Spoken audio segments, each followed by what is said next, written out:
On voit sur le visage de Perico la lumière qui vient de se faire. Il avait l'air grognon et maintenant, ça y est, il a l'air tout à fait réjoui. Avec un teint hâlé. Bah, montrez que vous êtes réjoui, Perico. Normal, c'est normal. La France n'a jamais été aussi belle qu'en ce mois de mai. Vous vous souvenez de la phrase de Victor Hugo? Le mois de mai ne serait pas tout à fait le mois de mai sans la France. Parce que c'est quand même un mois où il se passe des choses. D'abord, en mai, fais ce qu'il te plaît et goûte ce à quoi tu veux.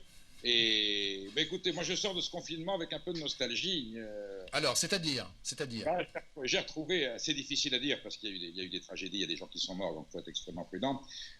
J'ai retrouvé la France de mon enfance, c'est-à-dire des routes où il n'y avait pas de voiture, sauf une tous les quarts d'heure. Réécouté, on a entendu un peu partout le chant des oiseaux, et on a vu une nature reprendre un peu le contrôle de nos paysages. Voilà, cette vie un peu naturelle. Donc nous savons que si on met un petit coup de frein au progrès, à la croissance, à la surconsommation, on peut retrouver un environnement planétaire assez acceptable pour l'humanité. Vous êtes Voilà. devenu collapsologue, Perico Légas? Bah, il faut croire, vous savez, ça s'agit. Et en plus, l'andouille de Vire était déjà là il y a 100 ans, elle sera encore là. On ne se prive pas d'essentiel, on se prive de ce qui nous a fait du mal. Et finalement, peut-être que c'est l'occasion de remettre les pendules à zéro. On verra si la civilisation, si la société, si l'Europe occidentale, si le monde de libre-échange et du marché de la consommation a la sagesse, puisqu'on a eu cette alerte et que nous avons goûté à ce qu'était un monde confiné, c'est-à-dire qui vivait plus raisonnablement, plus à l'écoute de notre environnement. Est-ce que nous serons assez responsables pour suivre cet enseignement et entamer une nouvelle façon de vivre? En sachant que c'était quand même sous la contrainte. Donc là, les gens n'étant plus contraints au confinement et à une limitation des loisirs, on ne peut pas leur reprocher non plus de reprendre un peu leurs habitudes d'avant. Non, j'ai vu effectivement des gens traverser le parking de la grande surface à 90 à l'heure. J'ai vu la barbarie reprendre son... Non, non, mais je suis ravi, effectivement. Alors, écoutez, Perico, d'habitude, le mercredi, puisque vous êtes avec nous et on vous remercie tous les mercredis, Baptiste, d'habitude, n'est pas là. Baptiste, il vous regarde, il vous dévore du regard, mais on parle de gastronomie, donc c'est normal. J'écoute religieusement ce que dit Perico Légas. Baptiste, vous avez 1000 questions à poser à Perico. Pas plus que ça. Non, Mais j'écoute avec. Alors, non, moi, une question, c'est votre changement avec le Covid. Est-ce qu'il y a eu un changement d'état d'esprit en ce qui vous concerne? Est-ce que vous sentez une âme, j'allais dire, plus casanière? Je vais rester modeste. Je l'ai déjà évoqué d'ailleurs la semaine dernière sur ce plateau. Ça n'a été que la confirmation de ce que nous pensions ou de ce que nous espérions. Voilà, le monde de la consommation, je viens de le dire, est en folie. Et oui, alors c'est pas que ça a changé, c'est que ça m'a prouvé que en quoi je croyais était viable. Voilà. Ensuite, appliqué à toute une société, il y a des paramètres économiques incontournables, il y a des enjeux financiers énormes. Voilà, on ne va pas rentrer dans un paradis, on n'est pas Alice au pays des merveilles. Mais quand même, j'ai vu des gens qui ne faisaient attention à rien, qui n'écoutaient pas ce qu'on leur disait, venir vers moi et me dire, ben finalement, tu ne dis pas que des conneries. Il y a peut-être des choses qu'on peut aussi appliquer. Voilà, c'est tout. Donc ce Covid est une vraie satisfaction.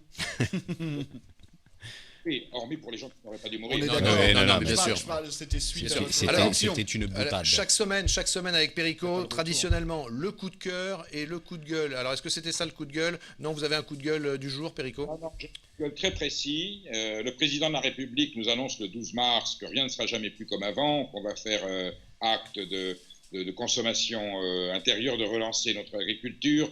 Il tient presque des propos qui vantent le protectionnisme, et il parle d'indépendance agricole, de souveraineté alimentaire.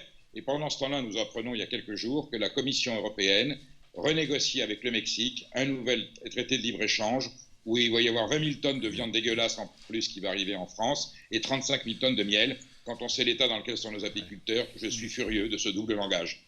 C'est-à-dire qu'à la télévision, dans les déclarations publiques, en bras de chemise, on nous fait des déclarations d'amour. Et en réalité, le mauvais libéralisme, ce libre-échangisme qui nous a fait tant de mal et qui nous a conduit là où nous en sommes, continue à agir en sourdine. Voilà mon coup de gueule, je ne trouve pas ça normal. Je pense qu'il y aura évidemment des conséquences sur ce genre de double langage. Allez, on passe au coup de cœur. Alors le coup de cœur, il va à ces aubergistes qui, eh bien, ils se sont totalement réadaptés à la situation. Alors c'est vrai qu'ils sont les premiers touchés. Ils seront également les premiers secourus parce que les indemnités auxquelles ils vont avoir droit sont énormes par rapport à certains artisans qui n'auront droit à rien. Mais j'ai vu là pour la première fois des restaurateurs intégrer totalement dans leur façon de travailler pour la réouverture le paramètre environnemental, les circuits courts, la proximité. Et je pense que ces cuisiniers qui étaient sensibles à cette thématique vont vraiment appliquer à la lettre concrètement eh bien, cette évolution de savoir qu'on peut trouver près de chez soi, selon la région où on se trouve. En Normandie, on en trouve plus qu'ailleurs, des produits merveilleux sans aller apporter des choses même de plus loin en France. Ouais. Et faire plaisir avec les produits locaux et faire de la très grande cuisine, très créatrice et très imaginative. Anthony. Vous êtes en contact avec des restaurateurs, évidemment. Les annonces vont bientôt tomber pour les restaurants. On parle plus des 4 mètres carrés. On parle maintenant d'une distance d'1 mètre entre les tables. On parle d'un seul serveur pour une tablée qui ne devra pas dépasser 10 personnes d'ailleurs. Qu'est-ce que ça vous inspire, ces ajustements qui se dessinent pour les restaurants? Déjà, un soulagement. c'est pas évident. C'est un soulagement. Alors ça sera à minima. Évidemment, le fonctionnement des établissements ne sera pas le même. La masse salariale sera probablement la même. Le chiffre d'affaires sera différent. Il faut adapter en fonction de demandes de clientèle.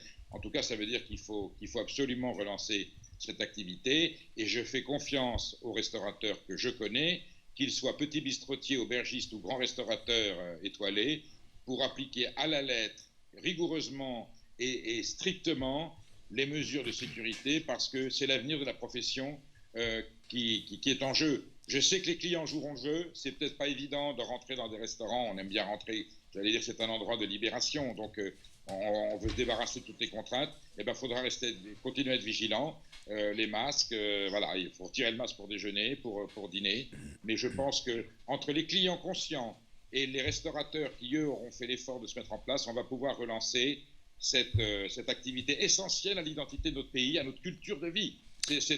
Le restaurant, c'est la France. Voilà, et la période estivale qui se présente va peut-être aider justement à cette reprise. Les gens seront en terrasse pour déjeuner ou dîner. Ça sera peut-être plus facile qu'enfermé dans le restaurant. Qu'est-ce que vous en pensez ? Alors, il faut dire une chose qui choque un petit peu. Heureusement qu'on a eu le réchauffement climatique, avec un printemps particulièrement radieux et chaud.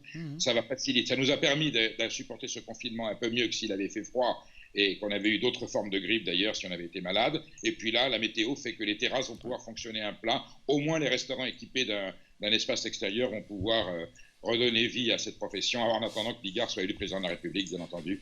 Belle performance ce matin sur BFM TV.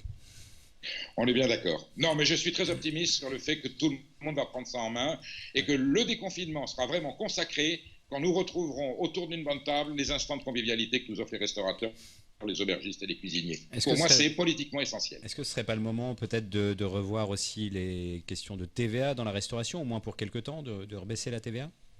Là, il faut tout revoir. Là, pour le coup, il faut vraiment les aider parce que même s'il y a des subsides, ça remplacera pas les chiffres d'affaires perdus.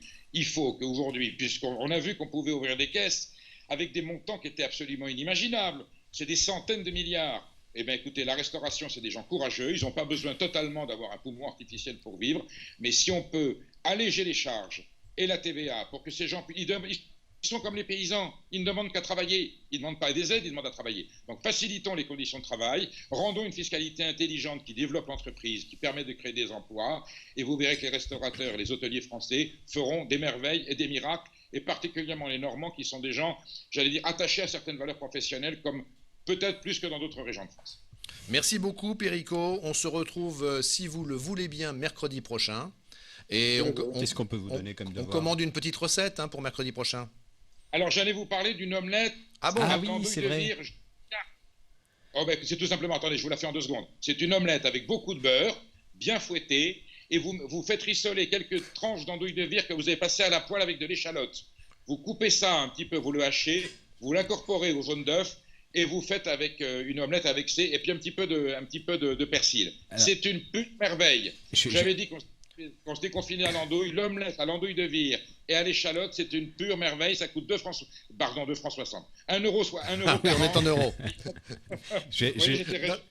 Le confinement m'a ramené au franc. C'est mon franc-parler. C'est votre franc-parler. Et c'est le moment, Perico, de dire au revoir et de saluer tous nos amis qui nous écoutent sur les ondes de Radio Sensation.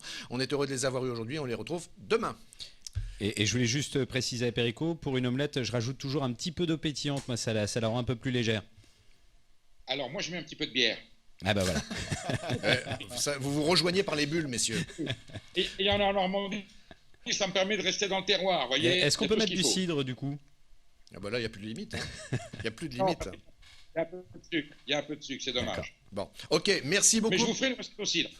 Ah ben voilà, Recette au cidre. une recette au cidre pour la semaine prochaine. Merci Impeccable. Perico. À la semaine Merci. prochaine. Bonne semaine à tous. Bonne semaine à vous. Merci, au revoir.